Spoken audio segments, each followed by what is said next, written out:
have people who've actually been working on and responsible or at least involved in these activities at the state level. Ranjana Madhusudhan is Deputy Director for Revenue and Economic Analysis for the Office of the Chief Economist, New Jersey Department of Treasury. Mark Ostrowski is the Administrator at the Illinois Gaming Board, and Michael Sweeney is Executive Director at Massachusetts Lottery. So we're going to start off with Ranjana, and then I think we'll go to Michael, and then Mark. So thank you very much. This, I believe it's...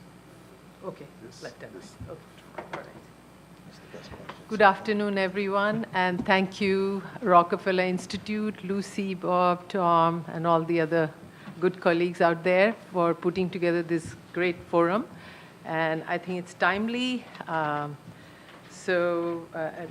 previous panel was great, and Lucy, your paper is so comprehensive. We learned a lot. My title is a quick barometric read of recent casino gaming trends in New Jersey. Before I start anything, I have to start with the usual disclaimer that all the views that I express are just my own and does not represent the Office of Chief Economist or the Department of Treasury or the state of New Jersey. So, hot from the oven. Yes. So, the referendum you've been hearing about, and I'll go to that a little bit later, on the expansion of casino gaming in northern New Jersey was rejected with majority, 79% opponents versus 21% supporters. Then the other hot stuff is that the governor has been advised by the state board to take over Atlantic City's financial matters to clean house and to work towards long-term sustainability. So a bit of a backdrop. So nationwide, one of the things I'll tell you, a good resource, I'm sure you all are aware of it, American Gaming Association, they have a publication called The State of the State. So I just got that, again, hot from the press, and maybe you would like to see that, although sometimes if you go back to your state information, maybe there are a few things that need to be changed, because I saw in that they had, for instance, tax rates. I don't think I saw the internet gaming tax rate, so I'm going to be calling them about it. Anyway, so according to that, 2015 was a record year. About 38 billion in consumer spending on gaming. So the other panelists have told you about it. And there are 24 states which offer commercial gaming. And this year, Massachusetts, it was the first year that Massachusetts is in the pool. So industry-wide, gross gaming revenues were up 2.2% year over year. And this was after the first dip that was experienced in 2014 after the Great Recession. And, all the economic benefits are there. I think there's, in the interest of time, I'm going to skip that. So here, two of the states which have been leaders of the pack, Maryland and Ohio, strong double-digit growth rates. New Jersey had the largest decline, and primarily due to 4 casino closures. You've been reading that in the news, and Taj Mahal is the newest one. In October it closed. Virginia also was one of the significant negative because of expansions in Maryland and Ohio. So a little bit on New Jersey backdrop. Northeast region in general accounts for, again, another data source, if you haven't seen it, is the University of Nevada, Las Vegas. They have a gaming research center, and they publish lots of very good interstate statistics. So that's another place you might want to check stats. So New Jersey offers, it's a full service gaming state, like a gym, I call it. Like you have, land-based casino gaming, you have horse racing, you have lottery, and since 2013, you have internet gaming. So I'm not going to go on the figures and all. The slides will be available, again, in the interest of time. But quickly, Northeast region, they account for about 27% of total US gaming. And the West, of course, is much more of a bigger chunk compared to Northeast. And then in 2015, New Jersey was the second largest among the state in the New Jersey region, following Pennsylvania, which accounted for about close to 29%, and New Jersey was 23%. Okay, so now here, what's happening is that one of the points I'd like to mention that New Jersey used to be the leader of the pack in Northeast, but since 2012, Pennsylvania surpassed it. So now here, what's happening is the first casino in New Jersey, is Resorts. But interestingly, it's also the 40th. What's interesting is it's a very good moment in the sense that it's the 40th anniversary of the passage of the gambling referendum on November 2nd, 1976. And here we are 40 years later, to take a look, and then there was the referendum that was passed, which did not pass on expansion of gaming in North New Jersey. So now what's happening is that, again, it was mentioned earlier that New Jersey and Nevada, they enjoyed many years of a very good segmented, protected market. And so, the industry at its height, the casino industry employed over 50,000 employees, including at least a quarter percent from AC residents. Then gaming tax revenues also had peaked in 2006.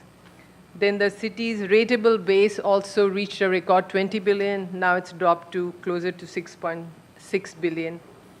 So in other words, what's happening is that right now, the structure, as you can see, there are 7 land-based.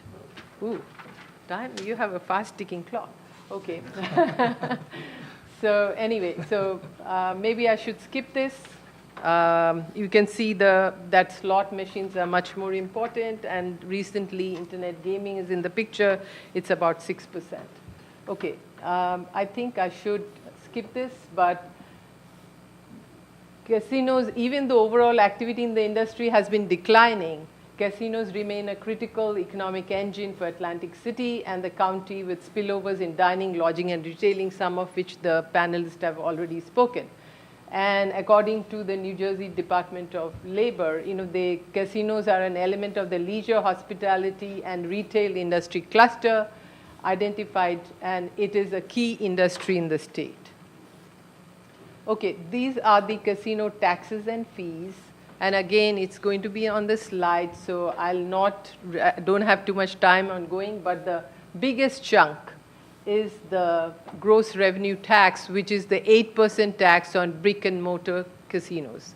And then you can see there is a little, about 8.4% is internet gaming. It's 15% on internet casino gross revenue tax, and there are other different, the CRD obligation. Again, it'll be on the slide what tax is what.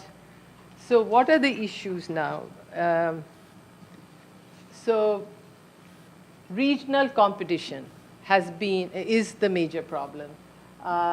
You have, again, what we see is Pennsylvania, Delaware, Maryland, New York, Connecticut, Massachusetts, they have all, there has been gaming expansion outside New Jersey. That's been a major issue. And then it has diversified business from Atlantic City, and tourist volume have gone down, so everything has been a problem. It has led to a lot of casino closures. So after peaking into, so here is the annual trending casino revenue. Like you can see how things are. It peaked in 2000. So you can see how things are, what is happening, that in 2014, we saw a little bit of a blip up because of the introduction of casinos, and now it's kind of hovering around that. So Now I'm going to quickly give you what has been happening, what is the latest. But before I do that, let me, one of the reports that I would suggest you read is the annual report by the Casino Association, where they have results for 2015, and the basic message seems to be that the market is stabilizing. Maybe it has become right-sized. So like in calendar year 2015, total revenue for the current operators increased 2.3%. So there are a lot of other improvements that is there, which you can check. So now going to the latest New Jersey trends, we have, again, things are improving. Internet gaming is the, it is the fastest growing component of the revenues. So I'm going to focus a little bit on iGaming because that's what is the newest component. New Jersey is the third state after Nevada and Delaware to offer that. And after, let's not get into details, but there are 5 casinos that offer, and there are 20 websites. And you can see that on the New Jersey Division of Gaming website. So now what is happening is, what are the issues? One of the interesting thing about gaming is that it has, even though it's a small share component, it's being, it is growing rapidly. So it is a fast growing component. And again, I have to, so some concluding. So what's interesting is it is a fast growing component. However, it is, we don't know, it's a small slither of the whole gaming pie, and we don't know when it's going to, how long it's going to go on, when it will peak or plateau. So some observations. So although casino gaming generates employment, income, revenues for state and local governments, it is not likely to be the magic bullet, and Lucy has already mentioned that, and there were other panelists who also share the same view. Given the tight fiscal environment, casino fever is likely to continue because it's a copycat industry. So I don't think it's going to stop, You already saw in New Jersey there was an attempt to expand. So we don't know if that's the last. And likely to continue, interstate competitive pressure is expected to remain a challenge to policymakers. Casino gaming's role as a stable and productive revenue source for state, local is likely to remain limited, especially in the slow economic recovery. So we've had the Great Recession, interstate competition, and there have been some weather issues, Hurricane Sandy, and a lot of other things. So now, what we need to keep in mind is that policy trade-offs will need to be recognized. There's no such thing as a free lunch. Social costs of gaming expansion should be considered. For instance, problem gaming, then crime, and maintenance of the city and other things. So my quick 30 seconds, interstate compact should be explored. Some examples are there in interstate lotteries. So I think that might be a growth area that probably New Jersey policymakers may want to explore. And for instance, in New Jersey has, it may have the pioneering benefit of iGaming infrastructure and expertise. So that's where we can do. The new frontiers need to be explored. Online sports betting, it was mentioned as it's in the court, but we have fantasy sport. Then so new innovation, tech-friendly innovation into gaming products should be explored. We have the how to engage the millennials, if that's one of the policy things. Regardless of underlying motivation, it is important to keep the integrity of the gambling industry intact and keep social costs under control. And my last line is, I believe that the casino fever will not only continue, you are going to probably see an iGaming flu. Thank you. Well done. Good afternoon, and I would also like to thank the Rockefeller Institute both for the invite and also for engaging what I think is a very important issue for policymakers inside and outside of state government. Lucy's report and study that she put together, I am quite confident is going to serve as an important tool for policymakers currently and going forward. A lot of very insightful data there. So clearly, one of the things that her report shows, moving away a little bit from the casino angle, is that for the most part across the country, for a number of years, lottery revenues in essence have been flat and in some places declining, particularly in certain product categories, usually along the lines of instant tickets. I think Lucy's chart in particular, comparing that with inflation rate over a 5-6 year timeline, clearly shows that. And I think people in the industry are aware of that. Certainly when I took over as the executive director in Massachusetts, as an outsider, looking at a lot of the data that was available both for the Massachusetts lottery itself, but also the national trends for lottery, that was something that jumped out at me. And I think the newness to the game and the industry for me, I think allowed me to maybe see the issue a little bit differently than people who had been sort of embedded in the world of lottery for 10 or 15 years before that. And like my esteemed colleague from New Jersey, I do want to be on the record to say that these views are my own, no matter how crazy they are. They certainly do not represent the views of any officials from the Commonwealth of Massachusetts. So why are lottery revenues, in essence, flattening? I can't give you an exact answer. I don't know if anybody could. If they could, they probably would have already started their own private venture capital company and would be providing all of us with those answers. However, I do think that potentially there are a number of reasons, including what Lucy keyed in on, which is the expansion of other gambling and gaming type of options throughout the country. In Massachusetts, we have recently allowed that type of industry in. Plain Ridge Park, which is in essence a slot parlor, has been running up for over a year now. We have not seen a significant negative impact that's discernible on lottery at this point with that, but that's a unique type of business location. And by that, I mean it's not a full-service casino and also does not have the other entertainment and dining elements that a lot of casino industries normally have in their facilities. Wynn Resorts, who I'm sure everyone's familiar with, is going to be opening a major facility just outside Boston, the capital of the Commonwealth. It is going to be what I refer to as a full-service casino. Myself and others locally in Massachusetts, and I'm sure across the nation, will be interested to see what, if any, impact that has on lottery revenues.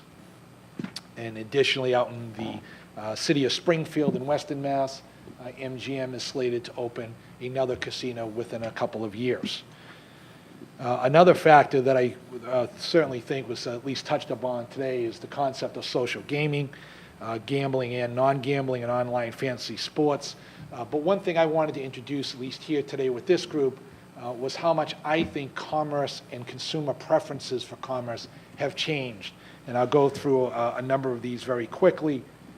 You know, people don't carry cash like they used to 15 or 20 years ago. That's a problem if you're a state lottery and 90+% of all your transactions rely upon people having cash in their pocket to make a purchase. And so as you can see from the slide, which will also be on the Rockefeller Institute's website, 3 in 4 Americans say they carry less cash now than 10 years ago. Members of Generation X in favor of paying everything electronically, not carrying cash. I think this is an issue that goes across all age lines, including boomers. Everyone's carrying less cash. The majority are carrying slightly less than $20 cash on average. Western U.S. Are more likely than their counterparts in the Midwest and South to say they don't carry cash at all. Where is it going? So you see, obviously, modalities like PayPal, absolute enormous increase in the usage in the last 6 years, 118% increase. You look at Apple Pay, just launched in October of 2014, 10 million contactless enabled terminals worldwide, 2.5 million in the United States, 500% increase in transactions year over year. They've recently added 26 United States banks and credit unions, total partnerships in the US over 600. This is a growing monster in the world of commerce. Cashless transactions, the companies are expanding security and improving the security. Mobile offerings are all the rage now. They're certainly building additional commerce capacity. And alternative technologies continue to disrupt the commerce system. We've seen that everything from Uber to how you rent a place to stay at night. And how are things going to change as consumers increasingly can act almost with all equipment online, including your automobile and your refrigerators. And again, some of these statistics just go into how much cashless payments worldwide are increasing enormously, particularly over the last 5 to 6 years. E-commerce sales in the United States jumped over 100% from 2010 to 2015. U.S. sales have grown 10% or more each year since 2010. 5 of the last 6 years hitting 15% or more. Online sales accounting for 1/3 of total retail sales in 2015. E-commerce accounting for more than 10% of all retail sales when factoring out items not normally bought online, such as vehicle and fuels. Holiday season shopping, 2015 mobile devices, smartphones and tablets, drove just over 30% of all online purchases. Retail e-commerce holiday sales grew almost 13.5% 2014 through 2015, while normal retail sales fell flat, growing just 1.7%, the slowest rate since 2008, 2009 recession period.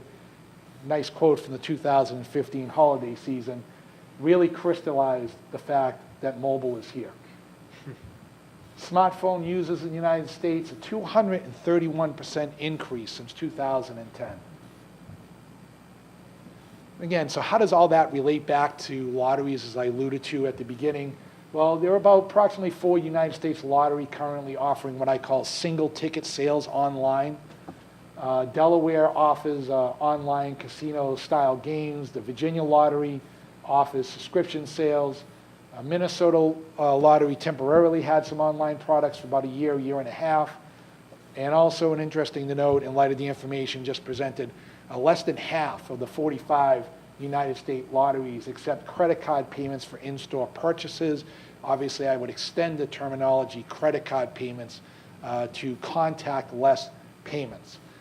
So, in essence, what that's trying to say in a very long sentence is they rely on cash. This device commonly, and to some extent, is still referred to as a phone. The reality, I would suggest to you, though, is that 10 years ago, the primary purpose and use of this device was for a phone. It's not anymore. Depending on your preferences, the primary purpose of this device is to send text messages, to utilize various apps that are available, and to go and contact the internet and make potential shopping purchases online. And then maybe the fourth utilization of this device is as a phone. I think lotteries across the country, maybe not surprisingly, have been slow to adapt to not only the changing technology that's available, but also the revolution that's being led by the average man and woman on the street, regardless of their demographic backgrounds and specifics, of shopping through e-commerce and engaging a cashless society. I think both of those trends are absolutely guaranteed for the foreseeable future to continue in a very strong direction. And if lotteries do not adapt, I would argue to you, they will continue to lose market share. And as Jackson mentioned in an earlier panel here, I think the issue maybe so much isn't necessarily guaranteed growth as it is maintaining relevance and also brand visibility within the buying public if those modalities are not engaged. Thank you.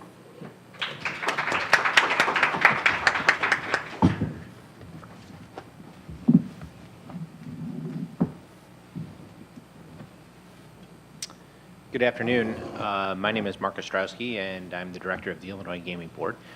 Again, it's my pleasure to be here this afternoon, and I really want to thank Lucy and Tom and Bob for inviting me. It's my privilege to be here.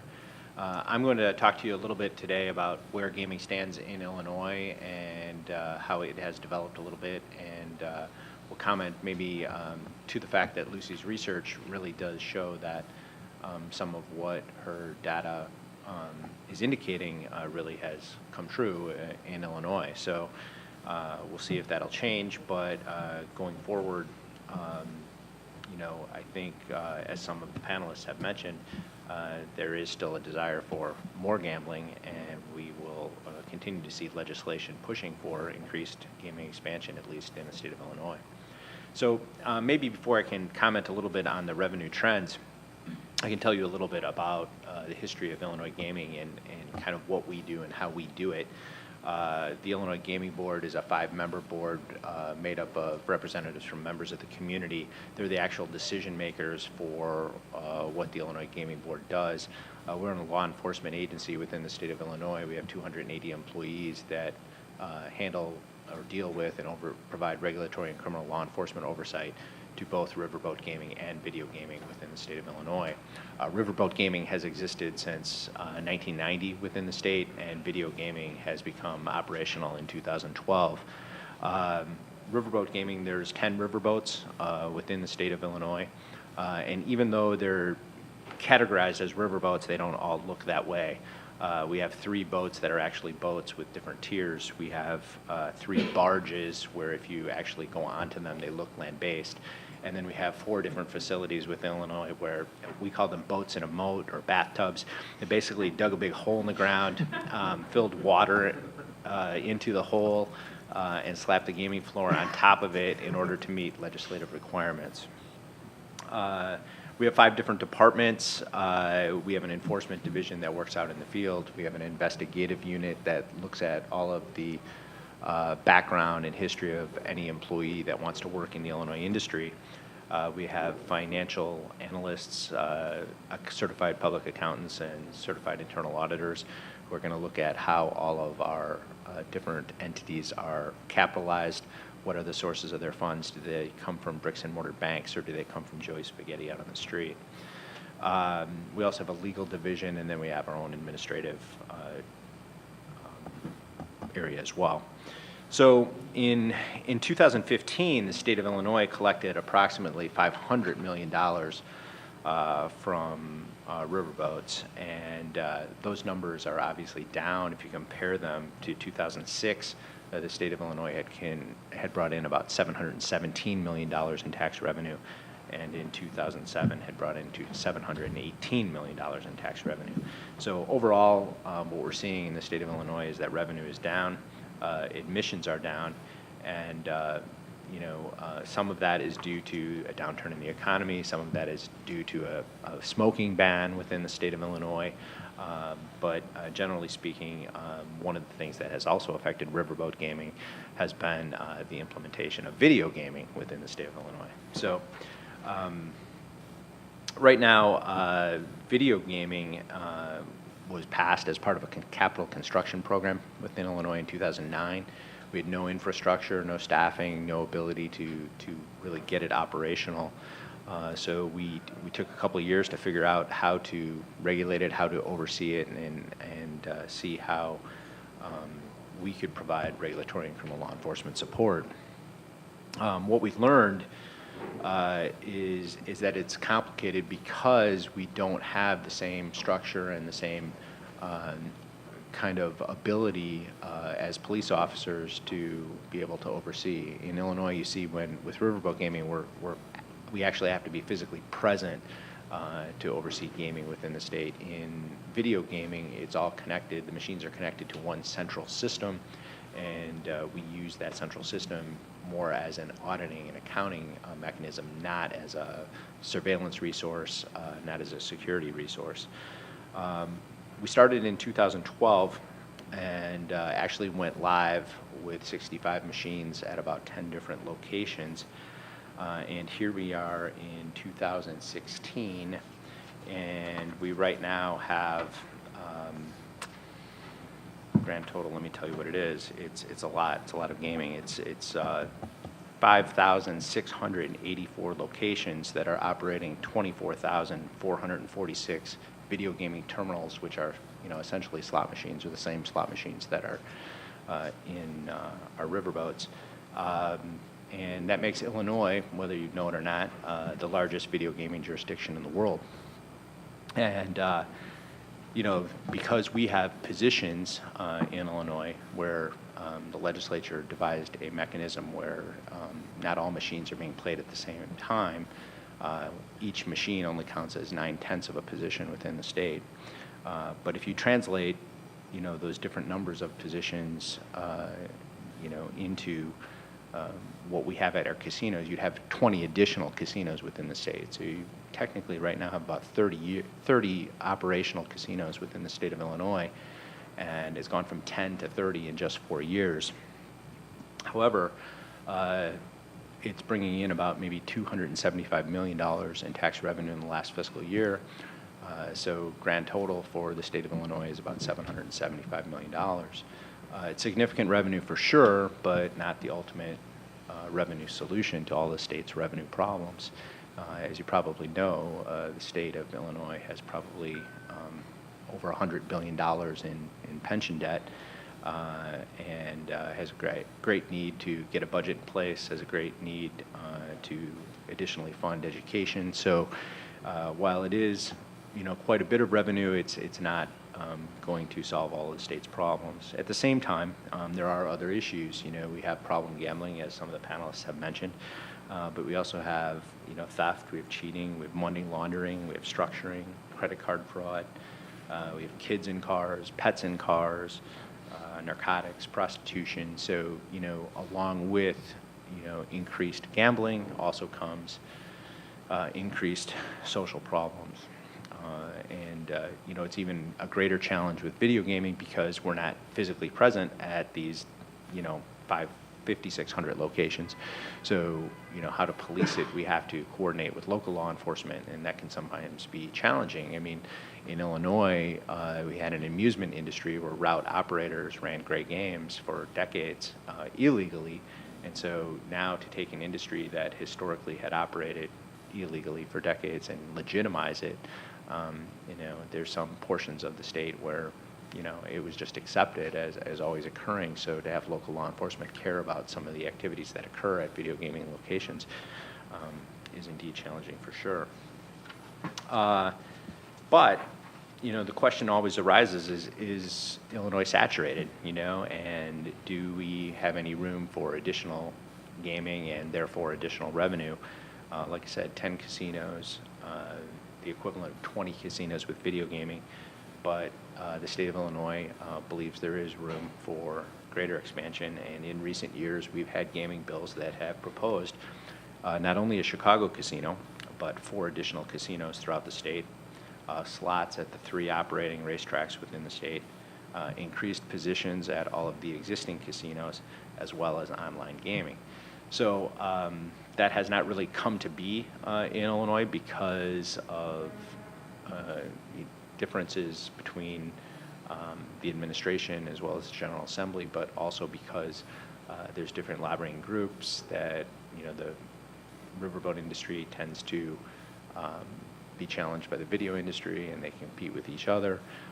But also, we found that gaming expansion bills within Illinois kind of have the Christmas tree effect. I mean, the more that people want and the more trade-offs there are, the heavier that tree becomes and harder it is to get passed legislatively. So we still don't have that. I think right now, we have a Republican governor. We have democratically controlled House and Senate within the state of Illinois. So can gaming expansion happen is still yet to be determined. So I thank you for your time today, and I appreciate again the opportunity to be here, and hopefully we'll be able to answer any questions you have.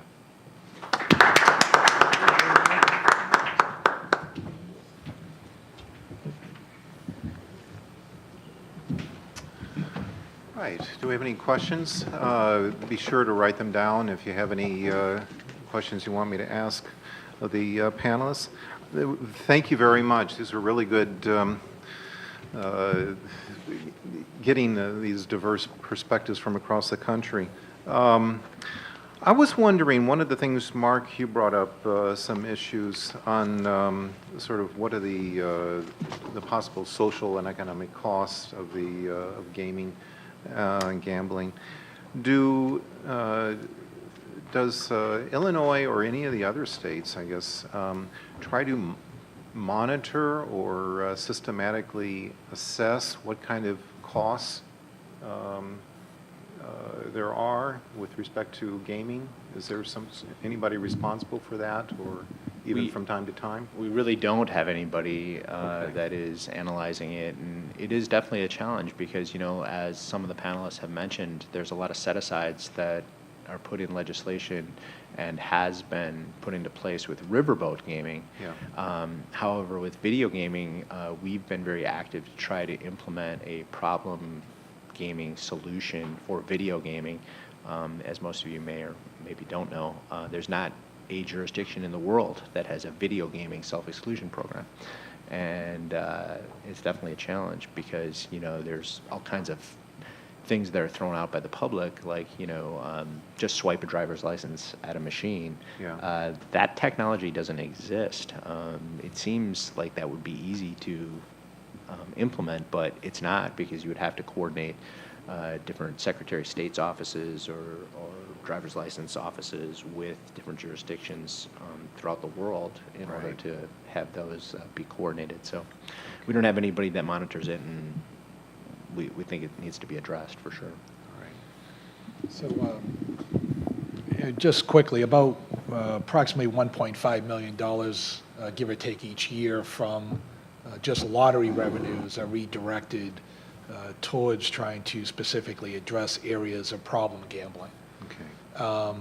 But part of the legislation that created casinos in Massachusetts also set up the Massachusetts Gaming Commission, and under their rubric, there's a public health trust fund board, which I'm also a part of, that is specifically trying to drill down on some of these questions, and will also be funneling funds towards some of the issues we've talked about, particularly problem gambling. I think, as Alan mentioned on the previous panel, I think people are in agreement, particularly in Massachusetts, there's a need for a lot more drill down on the subject matter across the board, problem gambling, crime associated with it, and the University of Massachusetts actually has been a partner with the lottery and also with the Gaming Commission to try to do some more social and science research on those topics. Great. Great. Ranjana? Yeah, right now, internet gaming is very new, but I think that's in the mind. One of the things they're making sure is to enforce the laws to the best extent, you know, with proper regulation and enforcement.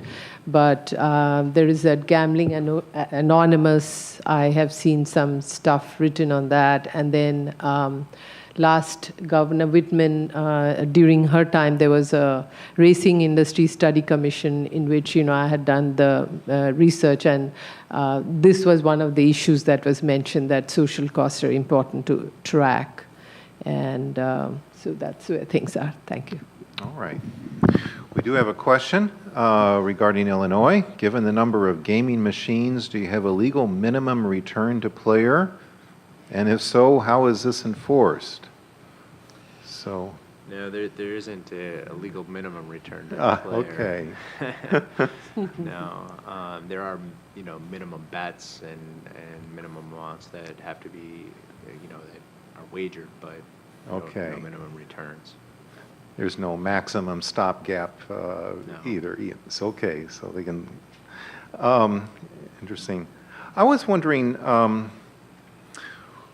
what is the in internet gaming? How do, you know, people may play a game, but they may be living in another state? How are the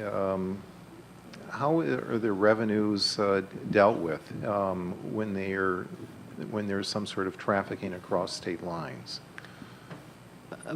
Right now, what I know is that you have to be within New Jersey borders, I believe, to play. So they Okay. have to establish an account, That's why I'm saying that they're trying to make sure the way the laws are enforced that you minimize the risk of fraud and other undesirable behaviors. Yeah, Okay. I think she's hit the nail right in the head. I mean, my understanding with the states that have started to engage some type of online gambling modality, and certainly if anything of that nature should happen in Massachusetts, the geo-tracking and geolocation services that even 5 years ago was still a little bit iffy have really greatly enhanced. Okay. And so that's a key component to it. The gambling should be done if it's allowed in the state, and hopefully those issues are kept to a minimum. All right. Okay. Good. I think I have another question for Ranjana. I mean, there has been, I mean, as we've seen from your presentation as well as Alan's, there's a lot of competition around, whether Connecticut and Pennsylvania, and there have been real problems, of course, with Atlantic City. So what is the strategies, the overall economic development strategy to deal with the situation like that? So it's, I assume it's not just more gaming, but how is the state addressing the community issues? Well, as others have also noted in the panel, and I have also mentioned that, how Atlantic City's revenues, which had peaked in 2006, and how it's really fallen. So there is, you have heard about recently in the news that Atlantic City, the city was supposed to come up with a plan and present it to the state. And it was not satisfactory. The board decided on, giving the state state will now take over, clean the house, the financial, make it in order, so that long-term fiscal sustainability is in order. But there is also talk about, promoting non-gaming, not just focusing on gaming. Atlantic City, if you go into the history, it was a tourist place first, before these casinos was legalized. So I think there is a lot more talk about diversification of products that are offered in the industry. And so I think you see that policymakers will be exploring, different product composition, delivery, and hopefully there will be some interstate compacts to get into new areas. Very good, Ranjana.